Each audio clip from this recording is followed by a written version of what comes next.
Assalamualaikum warahmatullahi wabarakatuh. Halo, selamat siang semuanya. Oke, kembali lagi bersama kita, yaitu dari Logikos Learning Center Kuningan. Nah, pada siang hari ini, kita akan melaksanakan talk show part 4 dengan narasumber yaitu dari Kepala Bidang Pembinaan dan PAUD dan Dikmas dari Kabupaten Kuningan, yaitu Bapak Danu Nugraha SEMSI, dan juga ada dari Yusimas Pusat yaitu dengan Bapak Tony Sibarani SPD, dengan hostnya yaitu Ibu pimpinan kita sendiri, yaitu ada Ibu Teti Lidiawati SSPD.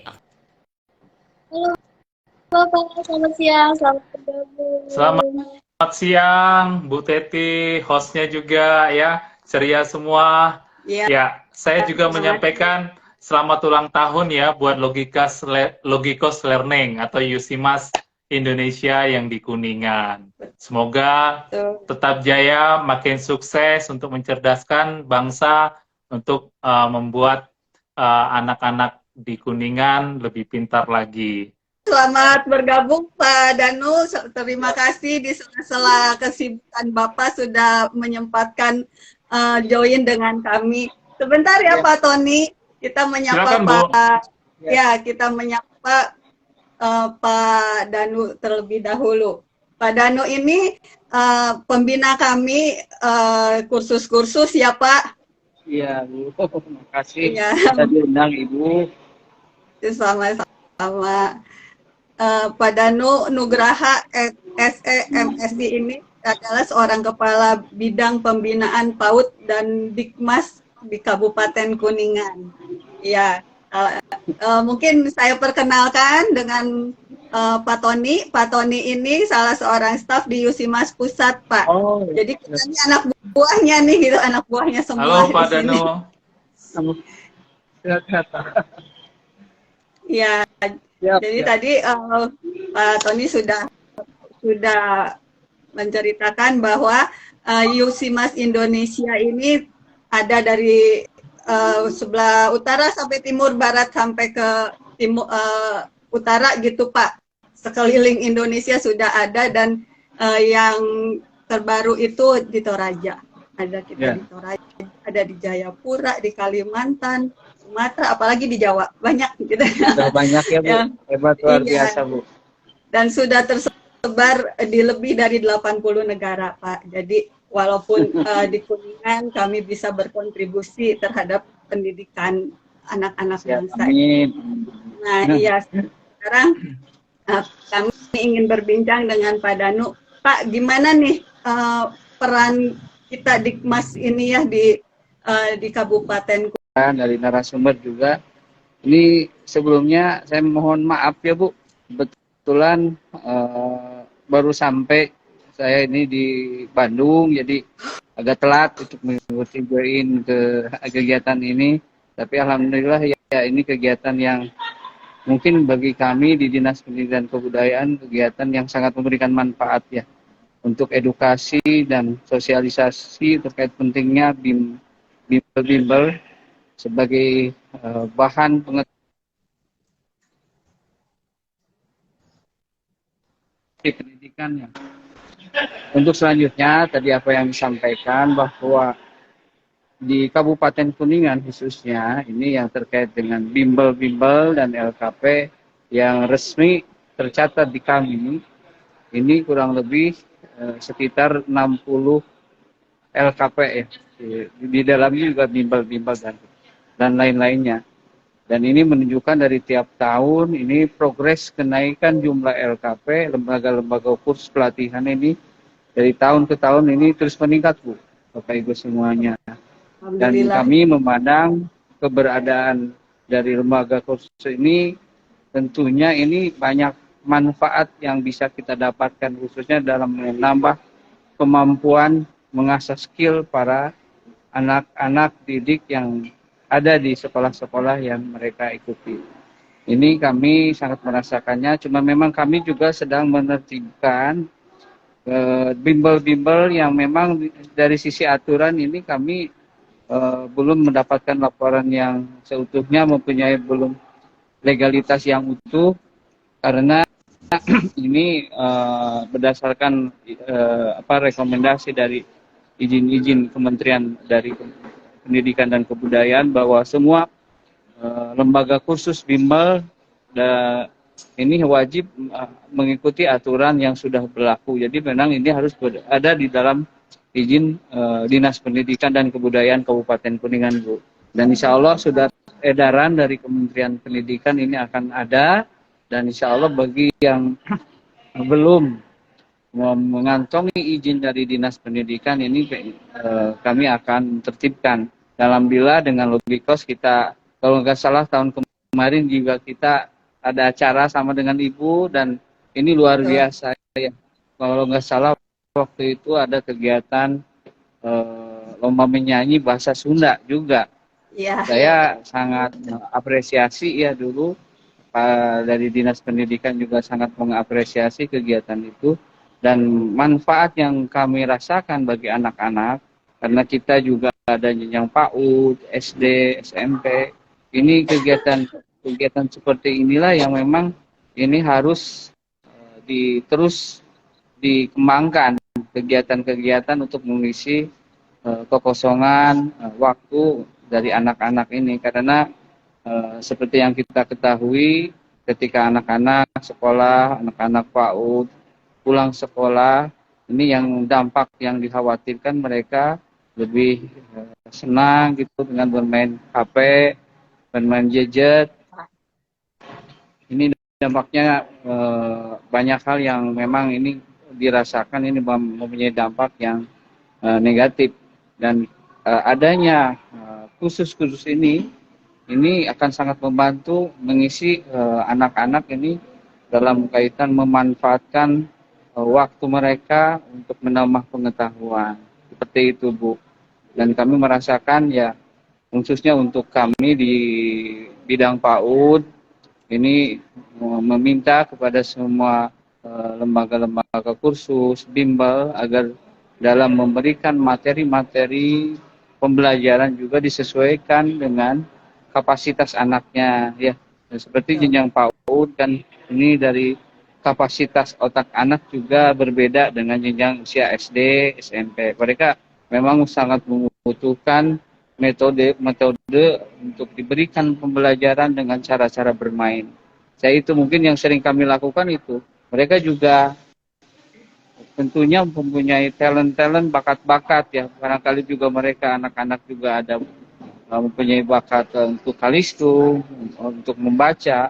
Tapi untuk usia PAUD memang belum diwajibkan. Tetapi untuk diperkenalkan dengan metode-metode bermain, itu yang kami selalu sampaikan di semua satuan PAUD seperti itu. Dan di masa COVID tentunya beberapa tahun kemarin, ini masa yang sulit bagi kami di Dinas Pendidikan, karena ternyata kepada Bapak Ibu semua peserta yang hadir di sini, ini secara capaian kualitas pendidikan itu kami sangat merasakan tidak bisa optimal. Coba bayangkan anak usia SD kelas 3, kelas 4 saat COVID, lulusan dari COVID, banyak yang belum bisa baca, tulis. Ini karena memang ada beberapa kelemahan dalam sistem daring ini. Dan alhamdulillah kita sudah pada kondisi yang alhamdulillah ya stabil. Semoga ya COVID juga kita lewati.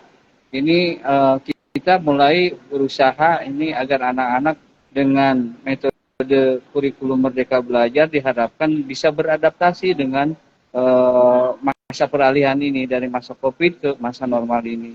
Dan kehadiran LKP, bimbel ini sangat membantu kami di Dinas Pendidikan dan Kebudayaan. Itu Bu dari kami, karena bukan saja masalah dari pendidikan saja kemarin dampak, tetapi juga dari beberapa hal, misalnya kaitan dengan ekonomi.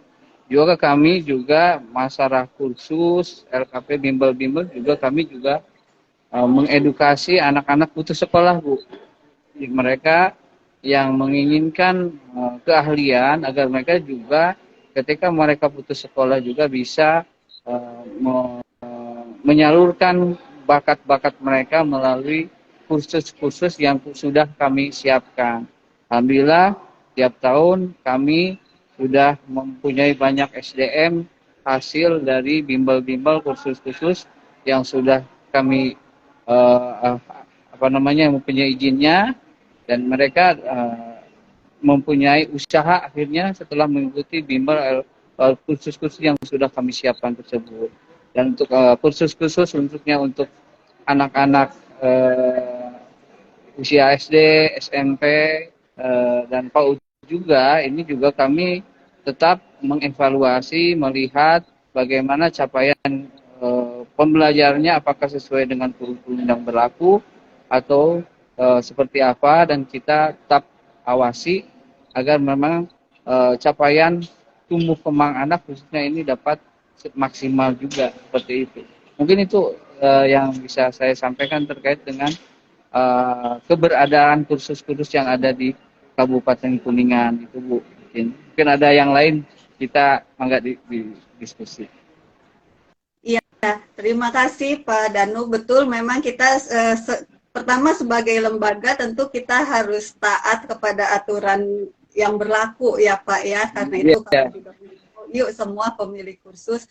Ya walau maaf kalau saya kurang aktif ya Pak di himpunan karena sikon saya ikut mendukung gitu ya, tetapi kalau boleh kami menghimbau, ayo kita ikuti aturan yang ada gitu ya. Dan kemudian di Logiko sendiri memang semua jenis kursus kami itu ada mental aritmatika semua, ada mega brain teknik, jalakan bimbel, ada Becetrala Balistung, dan yang terbaru itu ada Alpha Kids. Itu semua memang mengedepankan imajinasi Pak gitu. Iya, bagus. Ya, jadi mengembangkan otak begitu ya Pak Tony, dengan Sempoa, dengan Mega Brain-nya itu supaya anak-anak ini lebih enjoy belajar gitu Pak. Yeah. Kita pindah dulu ke Pak Tony nih sambil menunggu sambungannya Pak Danu membaik. Nah Pak Tony, Yusimas Indonesia khususnya ya, Yusimas Indonesia sebagai bagian dari Yusimas yang ada di seluruh dunia. Yes. Misinya apa sih kok sampai segitu ya di Indonesia, di mana-mana ada gitu ya, di tiap kota-kota besar itu ada, dan di dunia juga banyak gitu ya sampai. Tapi aku tadi terpental lagi. Terima kasih sebentar ya Pak, saya selesaikan dulu dengan Pak Tony. Ya, jadi kenapa Yusimas ini tergerak untuk mendunia gitu Pak? Ya, kalau visi misinya sih sudah jelas ya, pasti kita ingin berperan serta ya untuk kemajuan pendidikan Indonesia, untuk memberikan ilmu pengetahuan kepada anak-anak di Indonesia dengan rasa percaya diri yang besar ya untuk belajar. Ya, jadi rasa percaya diri yang besar, punya kebanggaan belajar, dan juga cara belajar yang tanggap, cara belajar yang mandiri, terus cara belajar yang kreatif. Jadi makanya kita mengembangkan fungsi daya otak semaksimal mungkin. Kita bukan hanya slogan, tetapi memang metode yang kita gunakan itu adalah menggabungkan kemampuan otak kiri dengan otak kanan, di mana logika dengan imajinasi itu akan kita latih secara bersamaan. Saya setuju sekali dengan Pak Danu, makanya filosofi kita juga dari Yusimas Indonesia, kita tidak pernah melihat anak yang tidak pintar atau mohon maaf bodoh. Kita menganggap bahwa semua anak dunia, khususnya di Indonesia, tidak ada yang tidak pintar atau mohon maaf bodoh. Jadi anak semuanya mempunyai kemampuannya. Tetapi bagaimana kita bisa menyampaikan pengajaran atau pelatihan kita itu dengan metode yang tepat kepada anak-anak. Ya pastinya sama seperti yang Pak Danu bilang tadi, dengan cara-cara yang menyenangkan, dengan cara-cara bermain sambil belajar. Jadi kalau produk-produk kita mental aritmatika dengan Mega Brain. Jadi kalau saya ilustrasikan seperti kita naik eskalator ya. Anak-anak itu tinggal berdiri saja, nggak terasa ternyata udah sampai di lantai 2. Jadi belajarnya pada saat dia naik eskalator tadi. Kenapa dia nggak terasa seakan-akan itu belajar? Karena dengan cara atau metode yang memang sesuai dengan usia anak, sesuai dengan kemampuan anak. Jadi metode kita memang sudah pikirkan, dan terlebih lagi untuk mental aritmatika kita ada di lebih dari 80 negara, di mana ini selalu ada update. Selalu ada update. Pada saat transisi kemarin waktu di masa COVID, kita juga mencoba untuk mencari solusi bagaimana pengajaran secara daring atau online bisa juga memaksimalkan anak untuk bisa menguasai mental aritmatika. Dan seperti Pak Danu bilang tadi, dan kita juga sudah seluruh Yusimas yang ada di dunia sudah menyatakan bahwa sekarang pembelajaran sudah diyakinkan kita akan kembali ke offline. Jadi ini kabar baik sih buat kita. Memang dengan segala problematikanya ya, untuk pembelajaran online itu memang mempunyai kesulitan-kesulitan yang cukup yang perlulah. Tapi ini mempunyai manfaat juga buat kita pelaku-pelaku pendidikan, bahwa ternyata kita memang mau nggak mau memang harus mengikuti keadaan yang ada, dan lebih lagi sekarang pelaku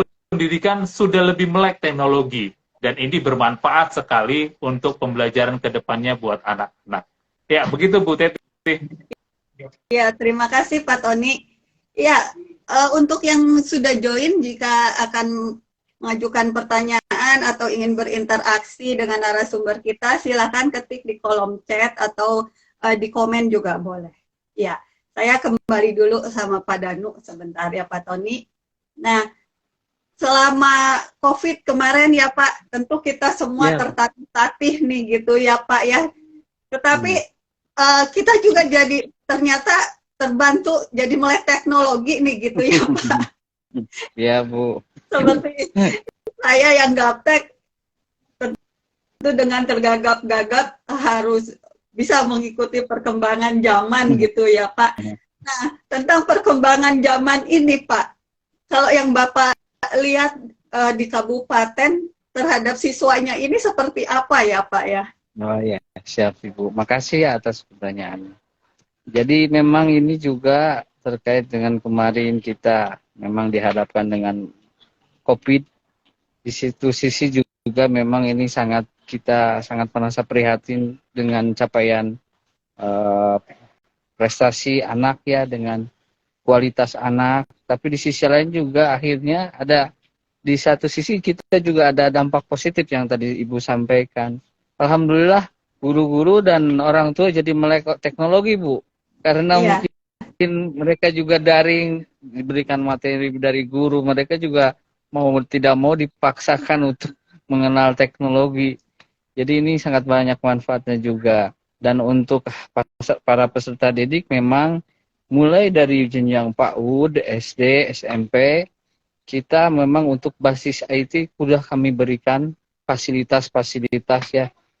Mulai dari bidang PAUD, misalnya anak-anak usia TK, usia PAUD, kami sudah memberikan bantuan seperti misalnya laptop atau bantuan sarana prasarana seperti sinematik yang di dalamnya anak-anak bisa melihat metode pembelajaran melalui digital ya, yang sudah kami berikan. Dan anak-anak sampai di usia-usia dini sekarang memang sudah melek dari IT juga. Jadi ini diperlukan memang pengawasan yang baik dari orang tua, dari guru, agar anak-anak juga memanfaatkan media digital ini untuk hal-hal yang positif itu.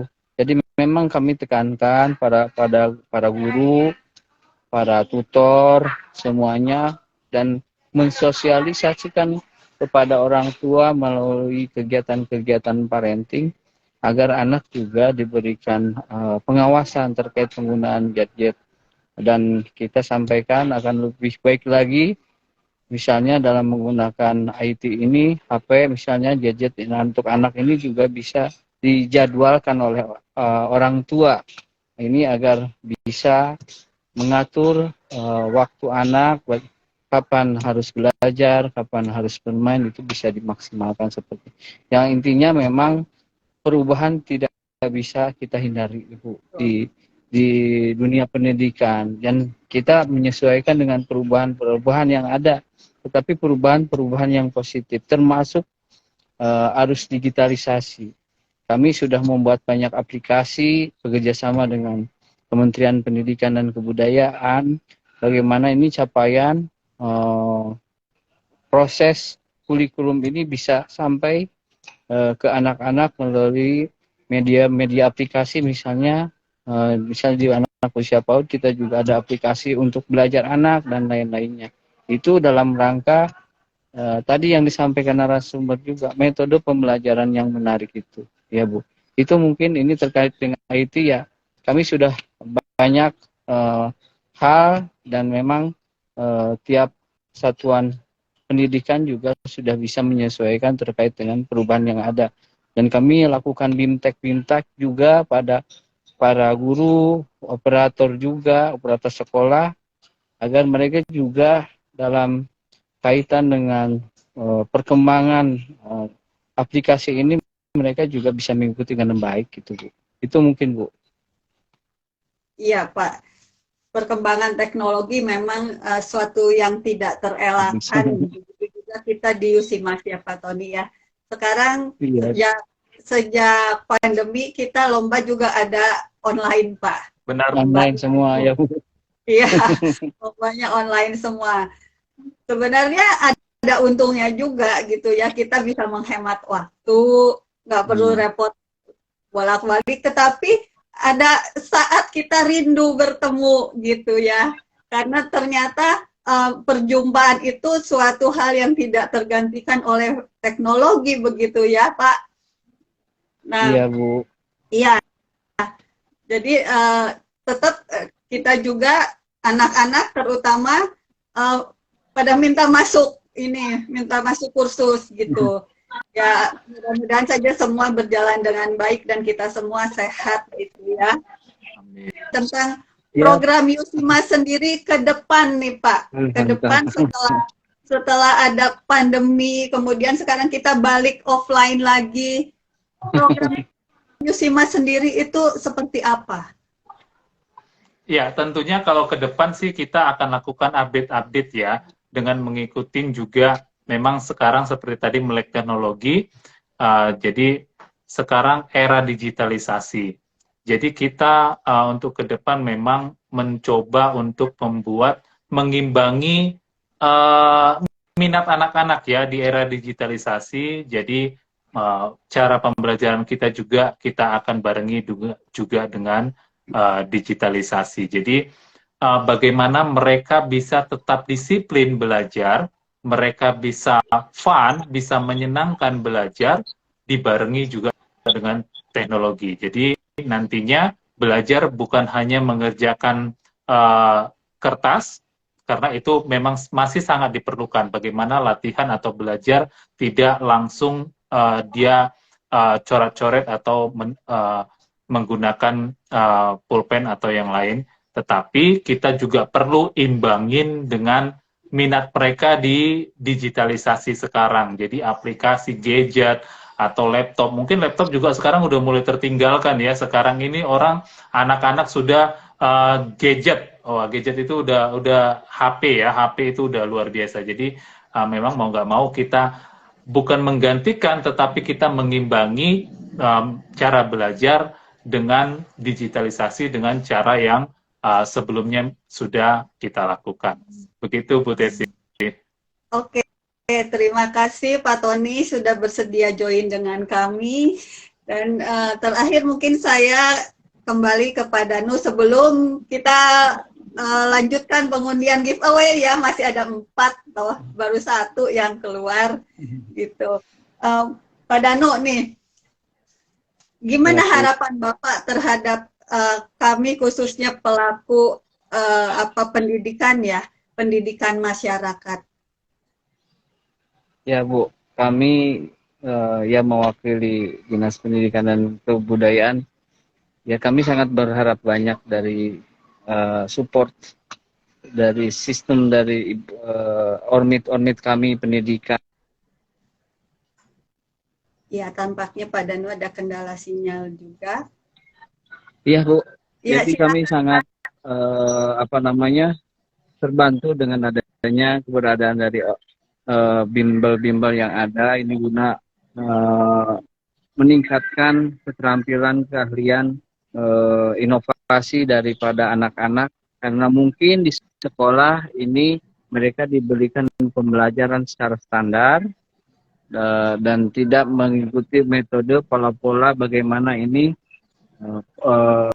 ilmu yang yang diberikan di sekolah ini, mungkin ada metode lain yang lebih efektif, efisien yang mereka dapatkan, justru ini mereka dapatkan di kursus-kursus seperti itu. Contoh misalnya belajar berhitung, mungkin sekolah diberikan cara berhitung yang mungkin tidak mengikuti pola strategi yang metode cepat dan yang lain-lainnya. Mungkin ini di kursus-kursus ini ada pola, ada strategi ya yang diberikan. Jadi ini sangat membantu. Kedua, memang keberadaan kursus tadi juga sudah saya sampaikan, menambah skill untuk mengisi waktu luang anak juga, ini kaitan dengan interaksi sosial. Anak-anak di masa COVID kan kita tidak bisa berinteraksi sosial dengan anak-anak lainnya. Ini mempunyai dampak kurang baik sebenarnya bagi pertumbuhan anak. Ya mungkin dengan bimbel juga, ini interaksi anak dengan anak lainnya ketika berkumpul, bisa berkomunikasi, ini juga dapat memberikan wawasan mereka yang lebih mungkin Bu. Ini juga salah satu dampak manfaat yang bisa dirasakan kalau anak-anak kumpul mengikuti kursus, mereka mungkin dari sisi pergaulan juga mereka kumpul dengan orang-orang yang punya keinginan untuk hal-hal yang positif. Kalau mereka misalnya berkumpul di luar kegiatan-kegiatan yang positif seperti bimbel, ya kegiatan-kegiatan yang lainnya mungkin itu juga bisa berdampak yang kurang baik juga. Jadi ini banyak manfaatnya juga dari keberadaan kursus ini, khususnya dalam meluangkan waktu untuk menumbuhkan interaksi juga ke anak, dan selanjutnya ya untuk menambah ilmu pengetahuan. Ya semoga kursus maupun bimbel tetap mengikuti arus perubahan, tetap berinovasi, menggunakan strategi-strategi yang bisa dilakukan untuk mendidik anak-anaknya agar mampu bersaing dengan perubahan yang terus kita rasakan sangat cepat perubahan-perubahan itu, dan strategi-strategi yang perlu dikembangkan oleh para tutor-tutor yang ada di masing-masing tempat bimbel-bimbel ini diperlukan untuk mereka anak juga dapat mendapatkan ilmu yang baik dan mereka juga nyaman untuk mendapatkan ilmunya. Saya cuma titip agar anak-anak bisa mengikuti kursus ini dengan merasa senang saja Bu, agar anak itu tidak bukan menjadi sebuah beban ketika orang tua menitipkan anak-anaknya di bimbel. Itu kadang-kadang kan anak-anak juga berbeda-beda karakter. Tadi juga Pak narasumber juga sudah tadi sudah menyinggungnya. Kadang-kadang ya ada anak-anak yang ketika diberikan tugas-tugas tambahan juga ini mereka termasa tertekan. Jadi ini juga harus diperhatikan juga oleh para pengelola kursus bimbel sebagainya juga. Ini terkait dengan minat bakat anak, ini harus disesuaikan dengan kemampuan mereka. Boleh jadi orang tua juga menitipkan anaknya agar pintar matematika, tapi anak itu kan bukan karakter untuk pintarnya misalnya dalam bahasa. Jadi jangan paksakan. Jadi di scanning dulu apa yang menjadi keunggulan anak itu, baru setelah diketahui di assessment kita yang bisa mengarahkannya. Seperti itu Bu, mungkin itu. Jadi jangan paksakan anak untuk menjadi apa yang diinginkan oleh orang tua misalnya, tapi ini akan membawa dampak yang kurang baik Bu, untuk anak itu. Itu saja mungkin Bu dari saya tambahannya. Iya, terima kasih Pak Danu, pesan-pesannya ya, harapan-harapannya untuk kita semua sebagai pelaku di bidang pendidikan masyarakat ataupun pesannya kepada orang tua ya. Jadi kita bersinergi baik sekolah maupun dengan dinas gitu ya Pak ya. Dan kita sebagai orang tua juga, ini saya berbicara sebagai orang tua, tentu kita untuk memasukkan anak ke sebuah sekolah, ke sebuah bimbel, ke sebuah kursus apapun, kita harus tanya dulu ke anaknya gitu ya. Seperti di sini ada placement test dulu. Kadang kami atau saya ataupun adminnya ini ngobrol dulu sama orang tuanya, sama anaknya maunya ini apa. Di kami ada ini. Oke, Pak Tony, silakan. Ya, terima kasih Pak Danu atas kesempatannya. Pak Tony, silakan menyampaikan closing statement-nya. Ya, closing statement-nya sih, saya yakin Logikos Learning Center ini pasti sudah dengan usia yang 23 tahun, ini sudah cukup ya untuk menerapkan pola-pola pendidikan yang terbaik buat anak-anak di Kabupaten Kuningan. Dan saya percaya kegiatan-kegiatan dilakukan oleh Logikos Learning, terutama untuk pembelajaran, ini pasti sangat bermanfaat untuk anak-anak di Kuningan. Begitu, Ibu. Oke, terima kasih Pak Danu, terima kasih Pak Tony atas kesempatannya berbincang-bincang dengan kami siang ini. Silakan kalau ada kegiatan yang lain, semoga kita semua selalu berada, ya semoga kita semua selalu berada dalam lindungan Tuhan yang Maha Kuasa. Amin. Oke, saya mohon izin Bu Teti dan host ya. Mudah-mudahan besok acara puncaknya bisa berjalan lancar dan sukses. Amin, terima kasih. Semangat. Ya, terima kasih Pak Danu. Sama-sama Pak. Saya juga izin Bu. Tetap maju terus Logikos dengan inovasi-inovasi dan karya-karyanya. Semangat. Amin, terima kasih Pak. Selamat beraktivitas kembali. Ya, sehat selalu. Ya, jadi kami dari Logikos Learning Center ini dalam rangka ulang tahun yang ke-23, selama 4 minggu berturut-turut ini kita sudah bikin IG Live ya Mr. Ryan ya. Kita bikin IG Live dengan alumni gitu ya, yang mereka memberikan testimoni walaupun udah 10 tahun, sudah 20 tahun lulus dari sini, ilmunya itu ternyata terpakai sampai sekarang ya. Karena itu untuk yang lagi les, jangan bosen-bosen, jangan ngambek kalau lagi les gitu ya. Toh di sini kita mengedepankan imajinasi gitu ya.